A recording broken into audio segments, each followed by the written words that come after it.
Hi, Genevieve Jacobs from Region Media with this week's news update, which comes from the St Vincent de Paul offices. And CEO Barnie van Wyk is with me. He's about to step down from the role after a very, very, very busy few years.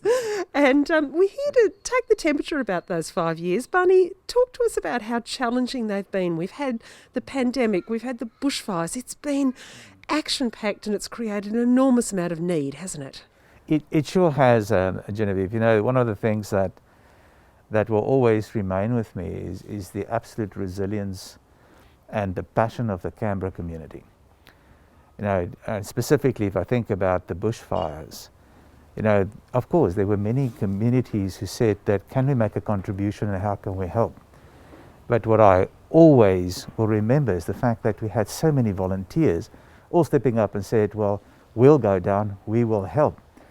I have seen people just, you know, giving so much of themselves in the bushfires. But I've also seen that across every one of the 18 programs that we're running, all our volunteers. And, you know, the 2,300 people that I was responsible for, I've seen that passion, that heart from each and every one of them.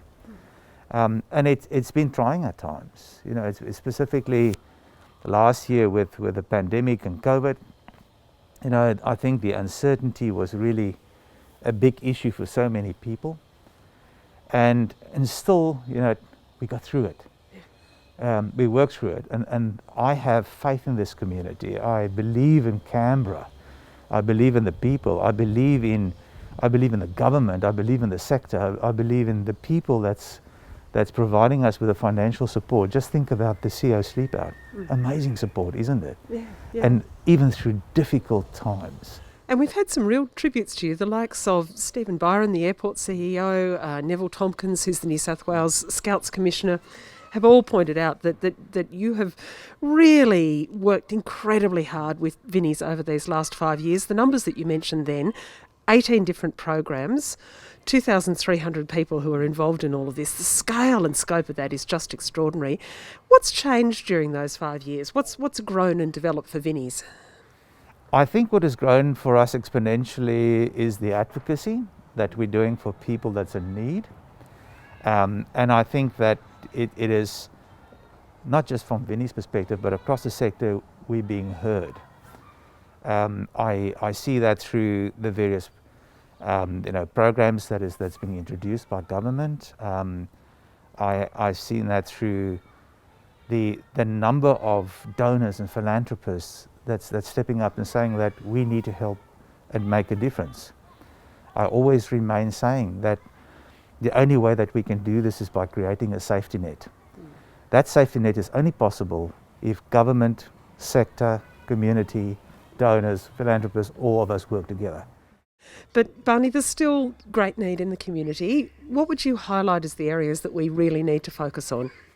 I think that one of the areas, obviously, is I'm a strong advocate for housing as a basic human right.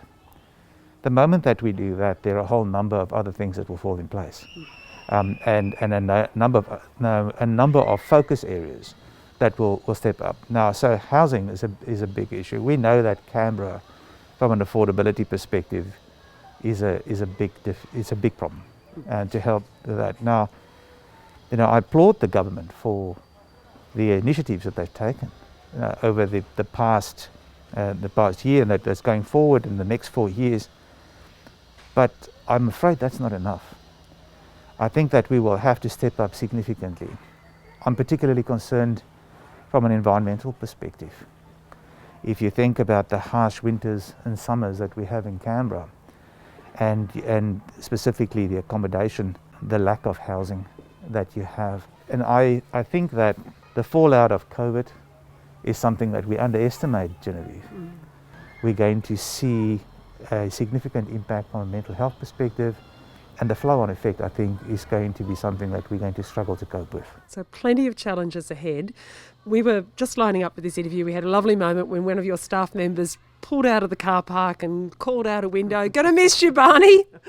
Lots of people will. Thank you for all the hard work that you've put into the Canberra Goulburn community, the compassion, the outreach. Those are things that make this community a wonderful place and offer a bit of a break for you, which is terrific.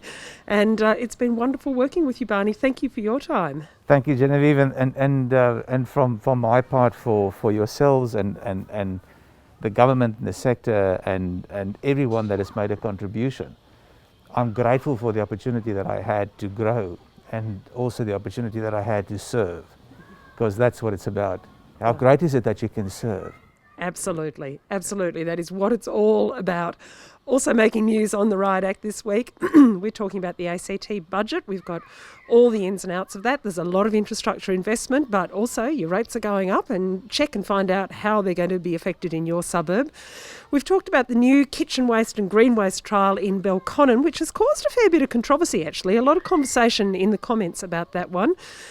We've got an update for you on the Austin family's COVID saga. Grandma Tanya has been keeping a diary. 5 out of the 7 family members are now affected with COVID. Imagine what that's like inside their place. And also cracked apple pies, which are apparently utterly addictive. All that and more on the Riot Act website. We've got an email newsletter that drops into your inbox every Thursday afternoon. You can sign up for our daily digest as well and join in the great big Canberra community conversation.